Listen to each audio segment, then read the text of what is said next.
podcast. Today we're drinking funky beer. No? I don't know. We haven't had it, so Fair enough. why would you say it's funky? Well, the can's a little weird, and the way that they talk about it's really weird. It's 80s. I mean, it's just like it's very satisfying. He's wearing like a drive metallic coat. He looks like he's wearing a Kung Fury coat. Yeah. Yeah, New Belgium's 1985 IPA. It's in the Voodoo Ranger series, which is their IPA series. Not their only IPA, but like it's an IPA series. Mm-hmm. Lots of rotating seasonal beers, and this is one of those. You know what bothers me about the Voodoo Ranger series? That they don't have Liquid Paradise anymore. Yeah, that's pretty obnoxious because that's a pretty tasty beer. The best of the series, in my opinion. Do agree with you. The other annoying thing is people treat Voodoo Ranger as a brewery. They'll go, Voodoo Ranger's 1985. And I'm like, you mean New Belgium's Voodoo Ranger 1985? Yeah. Like, not that you have to say all of that, but I'm just saying it's like, it just sounds like I get your point, but you're making it sound like Voodoo Ranger's a brewery, and that's just not the truth at all. It just is weird to me. I mean, I can see it, right? Because it's like a total rebrand other than New Belgium. It's its own branded series, so... But yeah, there's some cans where it's like you really. But don't kid yourself. New Belgium made it. Yeah, there's some cans you really gotta search for it, honestly. So. I'm really excited for this beer. I always am really excited to try more of the Voodoo Ranger series because I used to really like the Voodoo Ranger until Nick and I drank way too much of it in one night. Way too much. And the Liquid Paradise, like I said, is very good. So I'm always chasing after a new one of those. Yeah. This is gonna be like a mango-y tropical boy. So we'll see if that means thick haze, thick juice. I don't know. Playing it the scientifically safe way here by wafting it. Yeah. It's dangerous to smell beer. I mean, I know. You don't want to get too close. You could drown, man. It's real. That smells hairy mango-y, so they nailed it there. I know you got to be excited, even though it's a hazy beer. I like mangoes. You love mangoes. I like mangoes. Yeah. No, I think it's gonna be good. I'm just worried it's gonna be too sweet and not hoppy enough. That's all I'm worried about. Yeah, you saw the IBUs, and you're like, ooh. Which is 30, by the way. 30%. Crisp, hard 30, which we've already talked about. I don't fucking believe that shit. Who knows? I don't know. Could be more, could be less.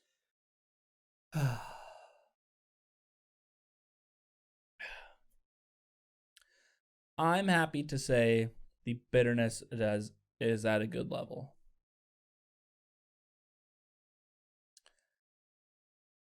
That just smells like a mango. No, that's what I was saying. Not like super mango, but like it smells like a mango. Mm-hmm. Like not mango flavors. That's what I was saying. It smells like a mango. That's what I was saying, yeah. I wasn't joking. You could have chopped up some mango, closed my eyes, put it in a cup, and like had me smell both of them, and I would have been like, you put mango in two glasses. No, 100%. That's what we're getting here. And the taste is, I think, delightful. Very mango. Yes. Very mango. Yes. But really light. Right? Crisp. Very light and crisp, and has a good amount of bitterness. Like, it's pretty well balanced for like a sweet, fruity IPA. It's definitely on the sweet side. It's not like, a bitter IPA. Yeah, it's, like I said, well balanced for a sweet, fruity IPA. Yeah, it's not like a really thick, juicy, syrupy, sticky. It's very clean and so far, anyways. Yeah. First impression, first drink. That's true. Yeah. By the time we get to the second one, that very well could change. But I don't know. I like it. They turn this one into a double IPA, then I'd be like, ugh. Oof. That'd be hard. Yikes. That would be hard. But this is nice. When I want a citrus beer, New Belgium, this is the kind of subtlety that I'm looking for, okay? Not squeezed tangerine with some drops of alcohol molecules, okay? Not what I want. I went to the store with the full intention of getting the Citradelic, Mm. and they didn't have it, so I went with this one. Thank God. I cried. Full intention. Cried. All the tears. On this episode, while drinking this beer, would have cried. Well, that beer. I was happy to pick up some, not quite hometown, but home area beer recently. The All Day IPA.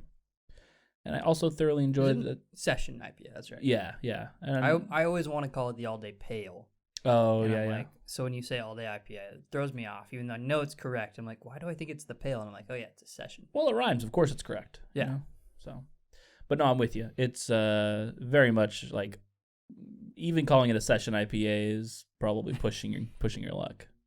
That's how I feel about the Wolf Pup as well. Oh yeah, that is an IPA, right? Yeah. It's a session. Session. Yeah, the session of the Wolf Among Weeds. Both great beers. Yeah. And in 15 packs. Yeah. I'm still, I think I've told you, I still am way more partial to the Wolf Among Weeds. The Wolf Pup is just like too light. Like I would rather have an all day IPA than a Wolf Pup personally. The thing I like about the Wolf Pups is that they're so like it tastes like water. Very crushable. Yeah. It just like they are the epitome of like going out camping in 90-degree weather. This is my water. Yeah, that's fair. Yeah. I mean, again, yeah, it's good. I enjoy it. Don't get me wrong. But Yeah. I think my the first time I went to try it was at one of Golden Road's locations, and I was pretty excited because I was like, oh, I've had the Wolf Among Weeds. Like, this would be cool to try. And I was just like, it's fine, but I just had high expectations. It's very light. Yeah, it's very light. Is all. I want to see if you know the answer to this question because you're a homeowner, right? Yeah. Okay. You own your home. Correct? The home in which we're residing in is yours. Yes. Okay. And you furnish it with your own belongings. I do. Okay. What in the Sam hell is what does mid-century mean? Okay. I go looking at tables like, oh, there's this mid-century mahogany, oh, this mid-century hat stool. It seems like it's just an adjective they throw on there to charge more money for something. I don't know what it means. It is a style of furniture. Like you could get modern furniture, you could get contemporary. It basically means like styled after like the 50s and 60s. I hate with a passion mid-century furniture. Mm-hmm. Because I think that's where like all the like oaky bullshit comes from, and I hate oak. Interesting. I despise it. Why? That's why we're painting our So cabinets. light? Yeah, the color darker really woods? bothers me. Okay. I don't know why, but like I just hate it. What about a maple? Not a fan. Really? Better. Yeah. Not a fan. I feel, Maple does oak ironically reminds me of maple syrup, so I just whenever I see maple I think sticky. Does oak just look cheap? Because I feel like all of like the cheap plastic woods are modeled after oak. Yeah. That might be part of it. Like your cabinets right now, like currently are like in oak, right? Yeah. Yeah. It just. Ugh. I'm with you. It's hard. I don't think it's cheap. it's not pleasing. That mid range you don't like. Yeah. It's fair. It's fair. Gross. Yeah, I would much rather have a rich mahogany or like a walnut. I am a big walnut fan. Yeah, walnut's in beautiful. almost all cases. It's expensive though. That's the real walnut is like yikes. Do you know why that is? Is it like hard to work with, or is it like super dense? Maybe I don't know. I have no idea. Yeah. I don't know. I was looking at tables, and like I am just a sucker for like a really nice wood table. and there was a lot of cool shit that I was seeing, and I was just like, what the fuck is mid-century, and why is all this so expensive? Yeah, I'm trying to like open. So I'm looking at Wayfair right now. Yeah. I'm looking at mid-century. Right. So if I go to shop by style, they don't even have mid-century under style. They have rustic, coastal, modern, country, glam, industrial, eclectic, and traditional. So I assume like traditional to modern. But I don't know. Just trying to find this profile that I saw everything on, and I can't find it anymore. I don't know what the hell it was that I was seeing it all on. But I mean, honestly, I think it's all bullshit. Just like the categories, because I agree with you. You're like, you look at one thing and you're like, okay, I guess I have an idea of what mid-century is, and then you look at something else and you're like, I don't know. Yeah, like that's, I would not have put those two things in the same category. Like, I don't understand. So, yeah, that's just where I'm at with everything. Or we went to So like this doesn't. I don't know. Some of it's fine.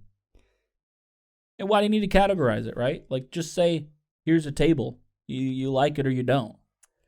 Like, if I can read the word mid-century, I can see the table. I can tell how it looks. You don't got to tell me what it is. Yeah.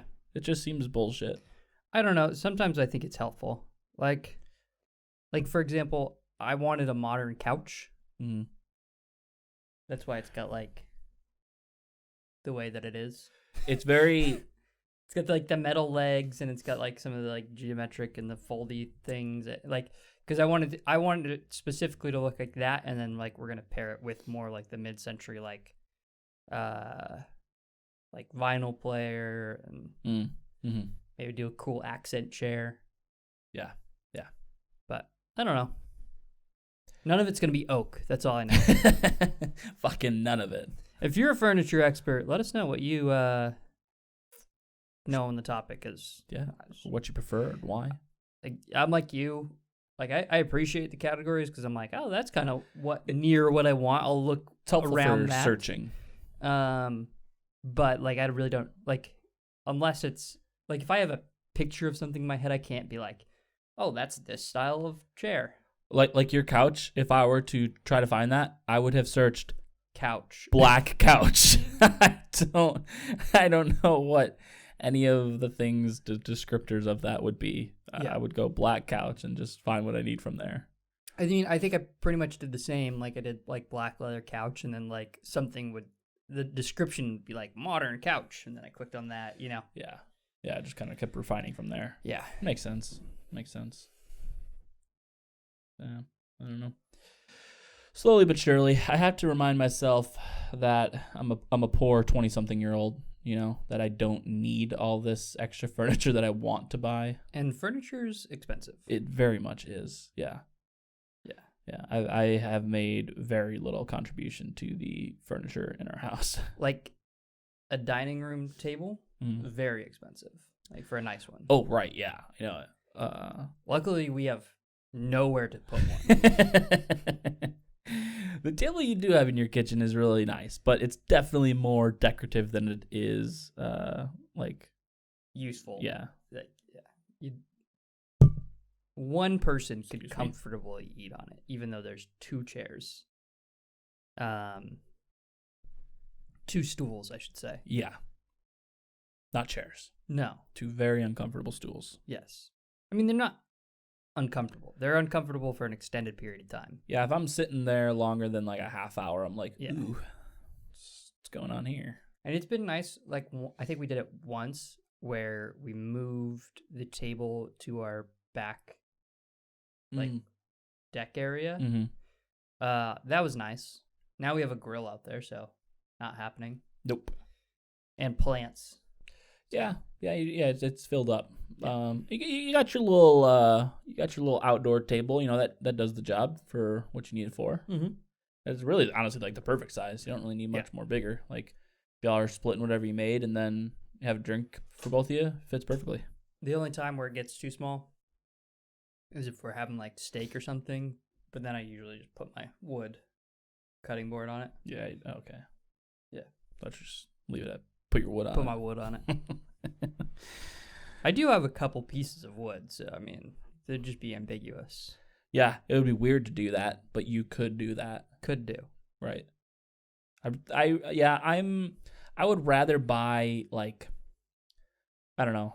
I don't cook a lot, but I enjoy cooking. And so I would much rather fill my house up with like random kitchen trinkets that I know will make my life better than like a nice table. I would just rather spend my money there. I just don't think I eat on a dining room table much. No, I grew up eating at the table, but then as I got older, all of us were like, we've spent 17 years with you. You're just kind of boring at this point. There's really nothing left to talk about. So we might as well watch like a movie or a show or something. So that's pretty much what ended up happening in my family. And I think still my mom and my dad, who, you know, live by themselves in their house now, I think still probably do just eat in the family room, watch something and do that. Yeah. And that's what we do. We just, like, if I'm having dinner, we just sit and watch a movie or something. That's generally what we do. Or, you know, like in our case, since we don't have a dining room table, it's not really relevant, but that's what we do. And now that it's like we have good weather, we eat outside. Yeah, right. But outside of that, it's like, well, throw on a show or something and eat at the coffee table. Yeah. That's probably the one next thing I would like to purchase, and I know I could get it something cheap, would be like an outdoor table, so that way I could eat out on the balcony, or set my drink on something other than a chair, you know. Just get the little metal table that we have. That's, again, it's perfect. Right? Yeah. What, like $20 maybe? Yeah, something like that. Yeah. So It honestly probably got on Amazon, and I can just search my orders. yeah, fair enough.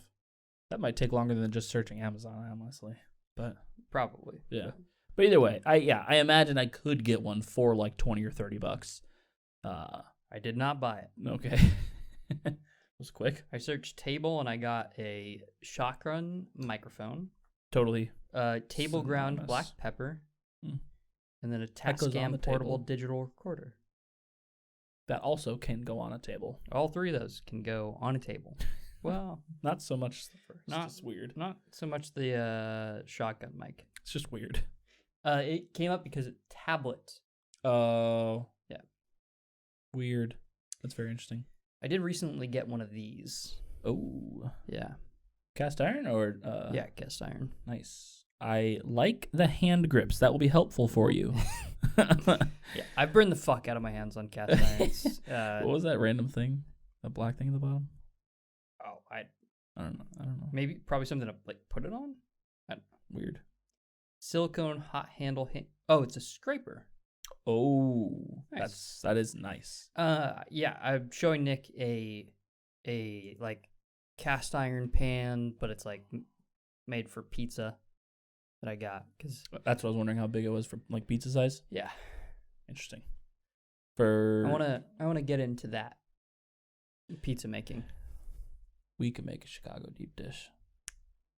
With that, it might be a little difficult. With my current cast iron, we probably could. Fair enough.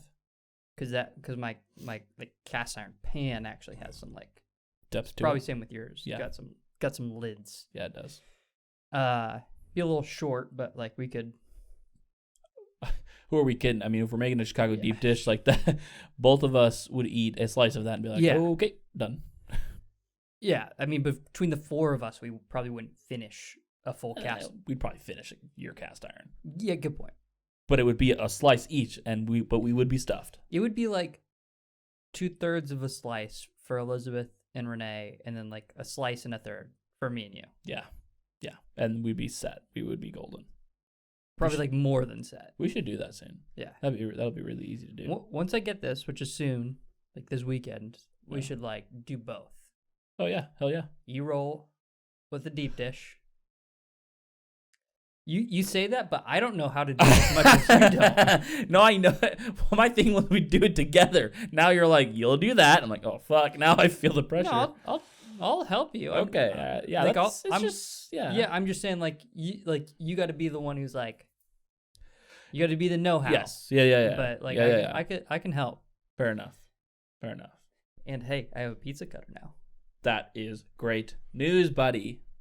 Over 2 years of living in the house, I haven't had a pizza cutter. I just use a knife. Which is really obnoxious when you get to the middle. It's just obnoxious in general. Yeah, it's not a good time. Every time I get a pizza that I need to cut, I'm like, oh yeah, I don't have one of those. Well, I'm glad to have been the kick in the pants you needed because it is so great. Well, yeah, we talked about it like a day before we went to the store, which has, we went to the Met, which has a bunch of like kitchen accessories and stuff as well. And I was complaining because I have a thing with like kitchen tools and silverware and everything. If it can't be little bitch boy stuff. Yeah, that's what it is. If it's light and flimsy, I will hate it. So like, I rarely can buy that kind of stuff off of Amazon, or I'm just gonna throw it away. Yeah, because it'll annoy me once, and I will be like, "Fuck this," and I'll just throw it away. Right. It's impossible to be able to get dimensions. Like something like a glass, even a glass where you had to learn through ordering things. Like again, I have like a problem buying rocks glasses. Right. You needed to gauge the weight, and you finally kind of found like a marker. Like okay, it can't be like it cannot weigh less than this. Like if it weighs less than this, it's going to be dog shit. Like anymore, it might not be great, but at least we're like in the good territory here. Yeah.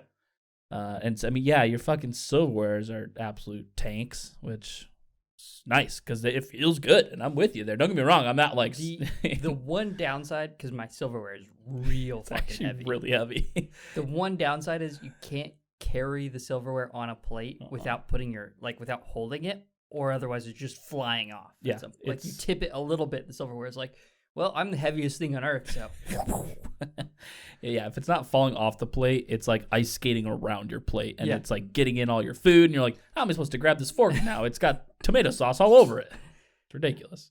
But like, they feel great. Oh yeah, it's beautiful to use. Yeah, absolutely. It's just annoying to carry. Yeah, but I would say it's totally worth it personally, because I'm with you. I mean, the silverware that we bought was like, Walmart dollar shit because we just needed silverware. Yeah.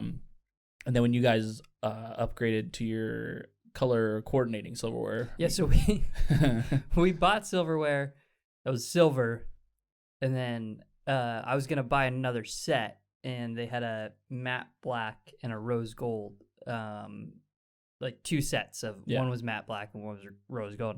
And I messaged Elizabeth that, and I was like, hey, for our next set that we buy, instead of buying silver, we should do one of these. And then she just bought a pair of the black and a pair of the rose gold, and then gave them the silver. She just bought it. She's like, done. She's sold. Yeah, she was completely sold on that the second you showed her. I was just like researching. I was like, some point in the future, sometimes it gets annoying having this little silverware, and she's like, bought. Done. Like, right. Here you go. Don't need this shit anymore. Which I was not mad about at all, because it is nice silverware. Like, yeah, it's very nice silverware. But it wasn't black or rose gold, so it was out. That was fantastic. My gosh. You're getting blown up today or something. I don't know. No. I was just opening my phone. Okay. I was trying to see. I think the only thing. I've seen you go like. Fair enough. A lot. Well, it's a little bit of a habit. I'd just like to be time aware. I don't know why. Fair enough. Yeah. I disagree, but fair enough. No, I know. That's what I'm saying. I don't know why. I don't like it. I think it's more of a habit at this point, and I need to kind of kick it because it's pointless. What I found is turning off all of your notifications for like badges and stuff. Yeah. Helps so much, because I used to be like that. Mm-hmm. And then what I realized is you get in the habit when things just blow up on your phone every 10 seconds. To like checking it then every 10 seconds, even if it's not. Yeah, even if it's not, you're like, do I have a notification? Don't. Like, I don't know if it's like some like trigger, like Pavlov's conditioning, like you're just conditioned to absolutely right to check your phone at that point. I don't know. Yeah. Well, they say I accidentally turned on my Gmail notifications. Ooh. Like 3 days ago or something, because I was like setting up my iPad again, and accidentally pressed turn on notifications. That lasted about 2 hours. Like, nope. Fuck this. Can't do it, man. Just signed up for too much shit at this point, Yeah. It's more of a hassle to unsubscribe from all this shit rather than just deleting it all. Or what I do is just edit, mark all as read. Yeah. Well, so the problem that I'm having that it's a good idea, but played out, it just doesn't really work out. So I have my Gmail set up where like all like coupons and promotional things from websites go in a promotional folder. And then anything like from Twitter and things like that, it goes into a social folder. And these are like Gmail created these and they tag the items, like they smart tag them. Like you don't have any say over it. You can't say, hey, mark this as a promotional for next time, or mark this not as a promotional for next time. You have no say over it at all. And that's what the part that I hate about it. The weird thing is like they actually mark things as important versus non-important, and they know. And you can like change. You can change that. Mm-hmm. But like if Amazon, or like what's a good example? Like if Vudu, for example, like sends me their ads for like their deals of movies and stuff, it won't mark it as important. But if I buy a movie and Vudu sends me an email like confirming that, Gmail will mark it as important. It's really weird. It's really cool, but it's cool, weird. But yeah. It's also why I have no problem giving Google my fucking social security. I'm like, take it. Like whatever you need it for, I'm sure it's for the better. This is why we disagree on the ads, because I think just like Google knows everything about you so much so that it like like if you had the ability to ask Google with infinite resources what you're going to do in 3 years from today on the day, like on May 28th, 2023, Google will probably like get close to accurate. When right? you're going to forget about it after like a month, right? Like you're going to forget completely about that.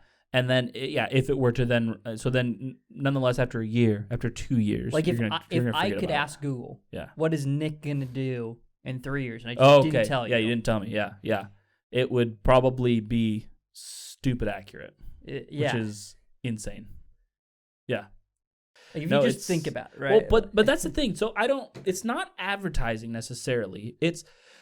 I have my very specific agendas with specific companies. That's my thing. No, I know. I don't trust Facebook with fucking anything. Yeah. I don't want Facebook. Facebook, although they probably have it, they tell me they don't even have my phone number. Yeah, Facebook's the worst. Yes. And so I want to keep it that way. Facebook is just a data mine. Although Facebook knows that I live in Tacoma at this point because my phone has resided here for such a long time, technically on Facebook, it still says I live in San Dimas. I then moved back to Illinois for 2 years. Yeah, then I've now been here for a year. You're just talking about what your profile displays, but like... Yeah.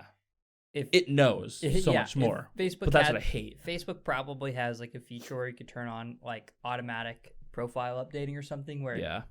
probably. If you turn that on within like 10 seconds, it'd be like, hey, do you want to update your lived-in location to Tacoma? Probably, man, honestly. And there's so many different things where Facebook's like, oh, log in with Facebook for this, log in with Facebook for that, link your Facebook account with this. Never, ever do I do that because I don't like them. I don't trust them. Like nothing about them. Like any other than like the fact that I have their app, I say no to anything that Facebook pops up as. But Google, on the other hand, like I said, I fully trust. I'd give them my goddamn social security number. Not like they probably already don't have it, but like I would give that to Google. Like I said, they probably got a good reason for it. I don't know, man. They've never done me wrong. They always, that you know of, right? That I know of, yeah, that's true. They probably have sold my information to somebody. Exactly. But I like to think that it was for the best. You are a product. Yeah, it's true. Yeah, movies like Her and I mean, I say that in a negative connotation, but at the same time, like me being a product does still help me in a lot of ways. It's interesting you bring that up. A downhill skater, a woman, posted this little, I don't know if there's a picture on her story or whatever. She posted a little blurb, a little caption on it saying like, and I imagine it was follow up to people hating on a lot of girl skaters. I don't know if you probably have seen on some, like they'll have this random longboard company like Sector 9 or Arbor where they'll post a picture of this girl who's just like doing nothing on a longboard other than like making it look cool. And like you go to their profile and it's like, okay, this person cruises, and that's to the extent of their abilities. They don't do fast downhill, they don't do any tricks, they don't like slide or anything. So as far as like the downhill community is concerned, like they're not good at skating, you know. And so I'm assuming that's kind of where this came from, because some girls, or maybe even her, were getting like some smack about not being a good skater. And so she posted like if you like, in regards to getting sponsored, it has nothing to do with your skill level. You could have 100%. Yeah, you could have a label, and this is not just skateboarding, you know, this is anything. This is, you know, photography. You could be a bad photographer and get sponsored by somebody, I'm sure. You have no idea. Yeah. It's insane. And what she said is it's your marketability. Yes. That's 100% what it is. You are the product. I mean, not just marketability, right? Like, I mean, part of it is marketability. Like you as a more often than not, you're good, right? For these things, like you usually have let's qualities. So when someone says marketability, yeah, a lot of times they're talking about like who that person is based on like gender, body type, all that bullshit. Gender, like, body type, personality. In that case, I like, yeah, I think that definitely plays into it. But also, marketability comes into just like the attention you have. So, like, just because you have 40,000 followers doesn't necessarily make you good at something versus not good at something. But people are going to see your product if you sponsor them. Yeah. Yeah, absolutely. And that's what she was getting at, though. It's like, yeah, there's some people that aren't great, but like, first off, why are we hating on people for enjoying life and having fun? Yeah. Like, it's not someone's fault that they were enjoying their life and then someone said, would you like this free stuff? Of course, anybody will say yes to that. Yep. To literally do nothing but post a picture like once a week, or not even that. Sometimes it's like just having the right for the company to post pictures of you with their product. It pisses me off. So, like, we don't do ads or anything. Right. But, like, there's a lot of, like, YouTube stuff people's who do, and maybe we will in the future or whatever. Mm-hmm. But, like, I was watching a creator recently who was, like, put an ad in the building, in his video. Yeah. Talked about it, blah, blah, blah. And he was like, hey, and in his next video, he was like, hey, I just wanted to, you know, like, check in with you guys, like, see if that's cool, if I do more of that stuff, and blah, blah, blah, blah. Yeah. And I'm like, of course that's cool. Like, we get it. You're here to make money, do a job, you got a hustle going on. I don't really give a shit, like, if someone does an ad read for 40 seconds. No, because first off, I can skip it if I really don't want to hear it. Yeah. But a lot of times, and this is what the companies are banking on, I don't skip it because I think maybe it's an interesting product that I've not heard of before. Yeah. Or that I'm just not familiar with. And that's what they bank on. And it totally works, obviously. It's basically, don't get pissed off at creators doing ads or like whatever. Like they're living their life, whether you like that product or not. Like if you enjoy the creator, yes, then for them to be able to continue to do that, they're going to need advertisers. They're going to need income from it somehow. That's just how it is. There was something Bernie from Rooster Teeth said. He's like, he purchased YouTube Red or YouTube Premium, whatever it was, and he's like, yeah, it's probably stupid. And yeah, it doesn't really give me like a lot of benefits at all. But he's like, I had a serious thought one day as I was sitting down watching YouTube. He's like, I watch a lot of fucking YouTube. And he's like, if I want to keep this platform the way that it is and keep it running, like they rely on people buying shit like that. So he's like, you know, what's $5, you know, whatever it is, $5, $10 a month. He's like, what's $5-10 a month for this platform that I consume every single day? I would love for YouTube to not be free anymore for it to like turn into like like Apple Cloud, 99-cent subscription, $2 subscription, and then they revert their whole like ad. So like if you're not familiar with YouTube like kind of narrows creators down into certain categories, so their content is more marketable, right, like you were mentioning. Right. So like if you produce content like us where you're like cursing and then like drinking alcohol and talking about beer, and we're not very marketable. We cannot get paid from YouTube. No, there's never cannot get paid from YouTube. Or at least it would be very little. Yeah. Next to nothing. The only way that we could pretty much get paid by doing YouTube is having people sponsor us and us do their ad reads during our video. Even if which wouldn't be paid by YouTube. Paid right, by them. Exactly. But like even if we had millions of views on each video, like not getting paid much from YouTube.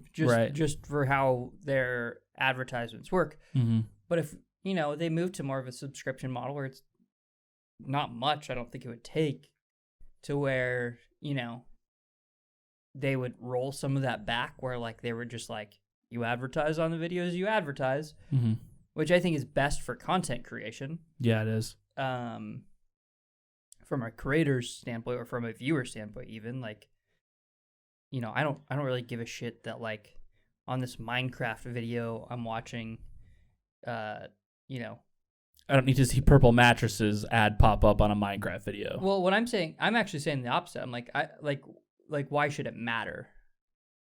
I mean, I guess like from an AdSense perspective, it should be geared towards me, but from like what YouTube is selling to like, I don't know. It's a complicated topic. Yeah, like I personally don't care. I mean, there's like an ad at the beginning. I'm gonna buy a mattress one day. I'm like this close, if I'm being honest. Well, I will say this: although I didn't buy a mattress, I could probably confidently say that all of those fucking purple ads did force me to buy a new bed frame. It wasn't purple, but I did buy a bed frame. An upgrade. Yeah, I need an upgrade. Something's got to change. Like this is constantly on my mind. Because that's another thing is like I know my box springs sucked ass. I know it hurt my back, of course. But having that constant iteration of that every day, I watch YouTube saying, "Hey, purple mattress. Hey, this is really comfy." I'm like, I'm not comfy. I don't like what I'm doing. Evaluate my situation. Exactly. One ad that I get like so fucking often, yeah, is these sour strips. Do you get that? Mm-mm. I try to look it up because I get it like all the time on Instagram. Interesting. Everywhere. Sour strips. And I even Googled it because I was like, sour strips ad. Right. That's what I was going to do. Like crazy everywhere. Like something like that. I Googled it just to see if there's anyone else who's getting it crazy like me. Yeah. There's not. Is this it though? Or was it? I think so. Okay. Yeah. Just Google sour strips and it's like the first result. Yeah, exactly that. Okay. I get ads for that like 5-6 times a day. I've seen this once. I don't remember where, but like it looks familiar. I know I've seen it like once. So I don't. Interesting. I don't know why. I mean, I love sour strips.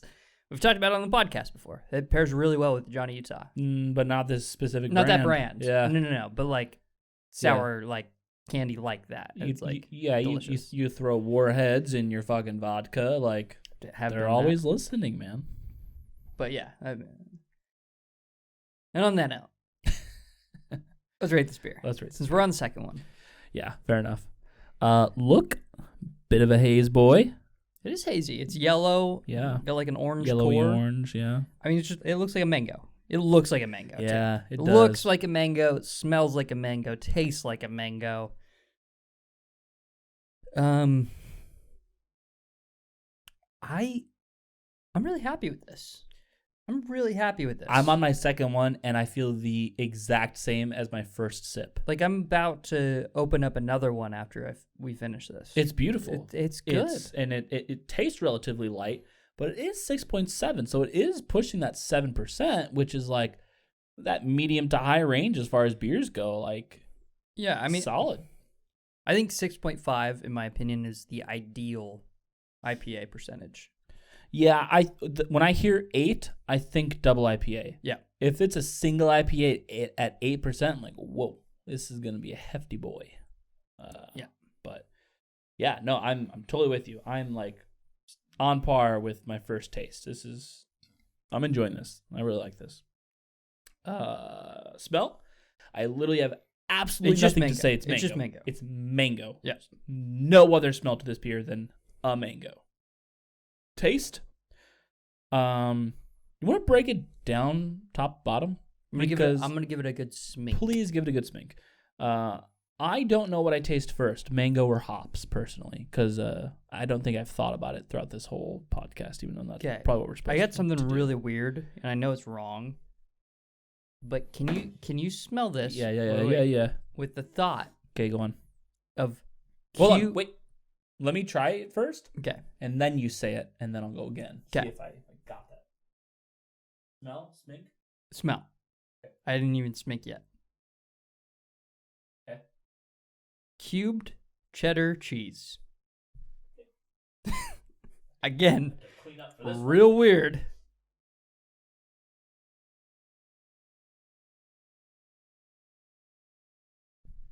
Like the back end, at the very back end of the smell. So, If you got Like it, I'm you- gonna be blown away. so you're wrong, Okay, perfect. That's all I wanted to hear. That's all I wanted to hear. but I wanted to be wrong. I understand this like dry sweet flavor that could be conceived as cheese. I can relate to that. It's like the very end, like the back of your nostrils. I would Like, I would it's never weird. say that smells like cheese. But maybe I'm just maybe I'm just a Okay. little bitch. Maybe it's my beer. I doubt it. I think it's just me. No, get like in there. Get in there. Again, I know what No? Okay. I know what you're talking about. Okay. Like I said, it's that Okay. dry, creamy sweetness. Okay, you give it a smink and taste. Well, then maybe you're right. Maybe that's what I'm saying is you're right, but I would not attribute that smell to cheese. But you're right. Maybe that's what I should say. Dude, my mind is blown right now. I did a smink and like I can't trust Elizabeth. I would say we should ask her, No, but it's she's not- very easily persuadable. So I can't do that. okay. All right. Do the smink. The middle of your tongue is gonna taste like mango. The edges of your tongue are gonna taste like cheese. Like you just bit into a burger. See, I think the full thought of burger is important. I don't think cheese specific, but it's that cheese meat combo that I could get on board with. But it's weird. It's got like this like Let me say this to end it. it's not bad. No, it's not bad. It It's sounds not weird, No, it's but weird. It's not bad. It's not a bad thing. Let me say this to end this fucking conversation. It eerily has notes of cheese throughout the smell and taste. It eerily has subtle notes of cheese throughout the smell and taste. And again, that's not a bad thing. It's like you really have to think about it. Like if you're just drinking this passively, you're really not gonna like just say that tastes like cheese. You gotta think. Really gotta dive deep and think about that. You asked me to break it down. No, I So, understand that, and I went into you were in Zen mode, man. like tasting everything I could taste, and I was like, fuck. it's got like some cheesiness. I don't think I've ever opened my eyes that much while drinking a beer. I think I need to work. I got some personal growth to obtain, honestly. Can you do this without talking about cheese, or should I do the taste? No, I think I can. I think I can scrub that from my brain. Okay, seriously, go. If you're watching this video, still You could probably find this anywhere in the country. So go get it. It's good. buy this beer. Come Please. back to the video and tell us if you taste cheese. Yeah. That's all I want to know. I'm for it. Like I'm for it. Like really focus. Do you taste cheese? I am for it. That being said, let's move off the cheese A little topic. worked up, buddy. Getting hot. All right, taste. It's weird. I know it's. I'm not disagreeing with you. I know that's my issue. Is that like I was hoping you were like that because there's been times where I have weird thoughts and you're like that's absolutely 100% wrong. And I'm like, I shut you okay. down. Yeah, I just shut you down. Like no, not. But then you gave it a really deep smell and you're like, well, I can't disagree with you. something's there. Something is there, and I know. That's the thing is I could pinpoint what you're talking about. You're like, see, you're like, I see how you got there. Yeah, And I'm going down that path. I am here not with gonna you. say you're right. I'm not gonna say you're right. I'm not gonna say you're wrong. But I'm here with you on this journey. Yeah. Okay. Yeah. So let's move past it. Taste. I can't move past it. All right. No, seriously. Okay, so it's a good description on the taste. Is it tastes like fresh cut up mango, but like the juice of it, not like the meat. Like the smell tastes like the meat. I think the taste is very like mango juice. Can I think directly before that, like the second this hits the tip of your tongue, you get a bitterness. Like the hops kind of shine first. It's not for long. The mango juice hops right in the driver's seat like immediately. But I think that initial hit on the tongue is that like a little bit of a herbally hoppiness. Yeah. So I think you have this listed on hops. They have Citra, Simcoe, and Cascade. Mm-hmm. I think the Simcoe stands out more than both. It's and I think that is why is because that's the upfront flavor. Personally, yeah, I don't know how they. I need to know what the full ingredients of this beer are. I need to know if they put mangoes in this beer. They had to. There's no way you could just get this from the hops they put in. No, there's no way. But also I love Simcoe hops, so that good. really points me to why I love this beer. Yeah. I said, I don't know. I might love this beer. I don't know. I like it. I like it. I really like it. I'm gonna get this beer again, probably. Yep, I will too. It's tasty. Yeah. So we get this like Simcoe hop bite, and then very quickly followed by mango juice. Yeah. It's really not. This really isn't a complex beer. Mm-mm. Like, if you're expecting us to like fully break down different flavors, we're really it's diving just, deep. They really nailed like that mango IPA.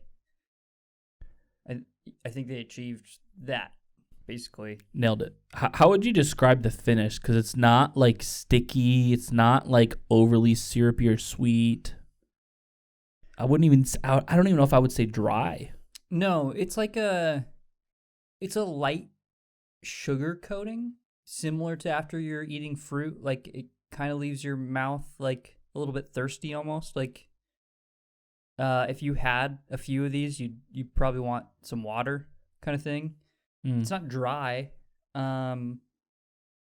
especially during my first one, right? It tasted crisp. It's like eating your first chunk of pineapple. You're like, oh, that is really delicious. But if you eat like 5 or 6 chunks of pineapple, and then you're like, I could do a glass of water. Yeah, so it's just a light sugar coating. For sure. Yeah, no, this is I don't think we have given this description to a beer in a while. But I will say that this beer, like drink after drink, it makes you thirsty for more of this beer in a good way. Yeah. Like, because we've had overly sweet beers where you're like, fuck, like I want a glass of water after this beer, or we've had some beers where like, damn, this beer is just so dry, like, it just leaves a dry mouth. It leaves this dry sensation in my mouth that I just want to quench, whether it's more beer or water. This one is different. I think you just want to just keep drinking this beer. That's how I feel. I'm very pro this beer. I feel like you want to poke holes in this, but you're coming up empty. I'm kind of stuck in my brain right now. You got cheese in the mind? No, I Okay. got something else on my mind. Okay. I'm wondering how this beer tastes with Aperol. Oh, interesting. Because Aperol's got this very orange and herbally note, and I Yeah, wonder if More how dry. wonder how that would play. I'm curious. Mm-hmm. Should I go get a little Aperol right now? Yeah. Yeah. I mean, just grab a couple glasses and grab the bottle. It'll be quicker. This is weird. Yeah. No, it's actually super weird because this is not an alcohol that, first off, I'd ever had before fucking hanging out with Levi. Second off, it is just a very weird alcohol in my opinion. Like you said, it's very citrusy.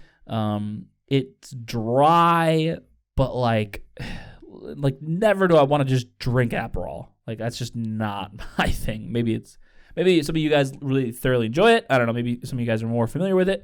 Not my favorite, but sometimes it's like the exact spark in a drink that I need. Like I was saying, like sometimes Aperol is like exactly what I need in a fucking drink. Where like it's not my favorite. Like I would never just drink Aperol, but sometimes like a splash of that in a drink is exactly what it needs. I'm very Italian, so I love my aperitivos. Aperol, obviously one of the more popular ones. Yeah.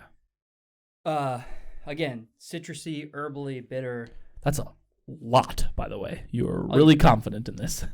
I'm not gonna pour that much. I just poured some in a glass. Oh, you're gonna pour it in the. Okay, I thought you were gonna like take a sip of each. Or Oh no, I'm talking in. okay. You can do sip after I pour it in. Yeah, I'll do sip and then I'll pour a little in. Look at that color too. That's cool. Very blood orange. Very blood orange looking. Ooh, this smells weird, but like good. I'm so curious about this.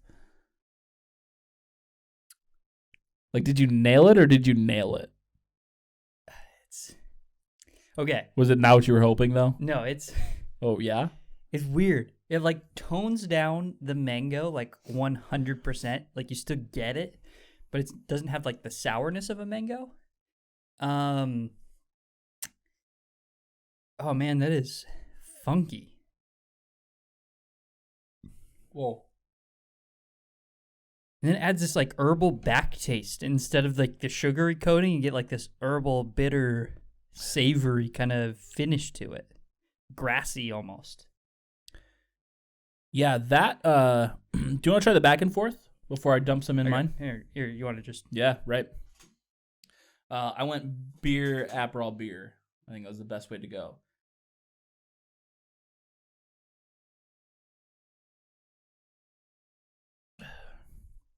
Whoa.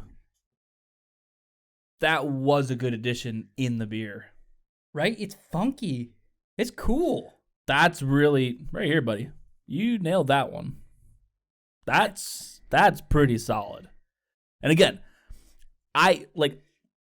you have added Aperol to a couple of drinks where I'm like, great job, because you've had me try it straight and I'm not the biggest fan. I'm like, it's a little funky. It's not my thing. It has this really dry aftertaste, like if you're just drinking Aperol, and I don't like that at all. Almost like a gin aftertaste. Not the flavors so much as like the feel. And but the drinks you put it in, I'm for it. I'm like, yeah, that's fantastic. And much like this beer, G fucking G, buddy, because I think you just had an epiphany and nailed it. It's good. Yeah, no, that's good. It's good. The back and forth and the mix, it's good. Yeah. I like the mix because it helps the flavors blend better. But I liked this route, being able to like. I think this is a good like if you bought a 6-pack or more and you're like, I really love this beer, I want to keep drinking it, but I'm a little mangoed out. I want to mellow that sweetness out a little bit. This is just like, you just drop a little bit of this in there. Hear me out. So you drop a little bit of that in there, maybe add a little bit more beer, then add some whiskey in there with orange peel. Hey, you can play with it. Yeah, I'm just saying, like, kind of make a cocktail out of it. I think it could be really good, but like this beer is very mixable. I'll say that. Yeah, I agree. That's nice. Wow. Let's rate this beer. This is a fun one. Yeah, no, I've thoroughly enjoyed this a lot. Okay. Again, echoing last week, this has become one of my more favorite parts of the episode because how much better this fucking scale is. All right, do you want to 3, 2, 1 it? No, don't have it yet. I'm ready. So Okay. do you want to 3, 2, 1 it once you're ready? I will want to do that. Okay. Yes. Yeah, I knew exactly what category I'm in, so yeah.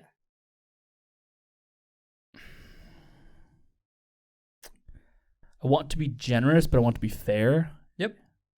I'm right there with you. So I don't want to throw out something that I'd want to then dial back later. But like, here, I'll just tell you my rating. oh wait. Okay, tell me yours. I'm a 4.1. Wow. Okay. Reason being, so I'll give you kind of the complete reasoning why it's on the lower end of the 4 to 4.5, but why it's still in that awesome category. Because I was going 4.4. Wow. So I'll give you my lower reasoning.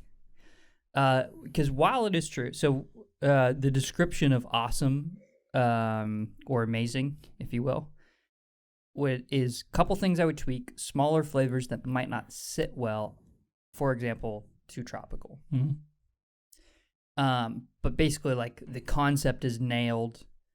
The overall flavors are killed, and it's just great. So why lower on the 4 to 4.5? Yep. The one critique. Mm-hmm. There's not a whole lot of depth to the beer. So it's like, if your beer is very one-dimensional, it's really easy to nail a concept. That's true. So while I think it's a great beer, it's in that awesome category, they nailed what they were going for, I think it's very simple. Mm-hmm. I would like the Aperol twist. I think that really helps out in the sense of like adding some complexity. Like I said, Yeah. You said that even like in the middle of our rating. You said, we're really breaking this taste down for what really is a simple beer. yeah. You said that at the beginning of the rating. So it's like with adding the Aperol really kind of solidified me. It's in that lower 4s because I added a little bit of Aperol. It toned down some of the mango-ness, added some complexity at the end while I still think retaining a lot of what the beer was going for. Yeah. That doesn't mean the beer's bad. That just means I added something to it and I liked the outcome. Yeah. But it does show how very one-dimensional the beer is. No, you're totally right. You're totally right. I don't disagree with that in the slightest. I think where I was caught was, okay, look at the top of the scale at perfect. Yeah. Would not change a single thing about this beer. It's close. It's close to that. I was sitting here and I said, I don't like, unless someone said, hey, this, and then I could agree on that with them, I can't think of on my own. Could taste a little less like cheese. I don't know what I would do to change this beer. But that being said, it still doesn't feel like it breaks that precipice of being like a perfect beer, like up there in that up there in that section of the rating. Like, there's just something about it that I would say is missing, and maybe that is due to the simplistic nature of the beer, where it's like it just doesn't have a lot of different levels. It's like, again, like the levels, good. It is really good beer. The levels are hoppy, mango, and even the hoppiness is like a tenth of a second, right? Well, here's what I think happens to the hops. If I could paint a thought picture for you, is absolutely the hops hit you right on the nose first, like I said, in taste, and then I think the hop flavor then cheese does. I think the hop flavor, this bitterness, creates a very thin boundary around the rest of that mango in which body. the mango Goes right through the ceiling of that bitterness. It just right through. And yeah, it's like all of the taste has this like bitter aspect, although very minuscule. I still think it's present throughout the whole beer, personally. Yeah. But anyways, yeah. So I digress. Really good beer. I think it's awesome, amazing. Maybe it's due to the fact that it's very simplistic. I don't know. There's just something that you feel when you drink this beer. You're like, I don't think it quite breaks that. Doesn't quite break through to the perfect level. But it is really good. It's close. It's very close. So I'm going with 4.4. You got 4.1. We're both in that same lower A section. It's a good beer. Like you said, I echo that. I will buy this beer. So it's a good one. So let us know what you think. Do you taste the cheese? If you got Aperol, Most important. throw that in there and let us know what you think. Please do. Or tell us that's a dumb idea. And what rating are you going to give this beer if you pick it up? And which you should. Like if you have access to buying the 1985 IPAs from New Belgium, all of America, because they distribute everywhere. Pick it up. Let us know what you think. Yeah. Maybe you disagree. Maybe you think mango fucking sucks and it's a You're wrong, but it's fine. 0.5. It's I don't fine. know. It's totally fine. Yeah. No, I'd love to hear everyone else's thoughts on this, honestly, because I'm thoroughly enjoying this and I'm excited to have more. So, All right. Later, guys. See ya.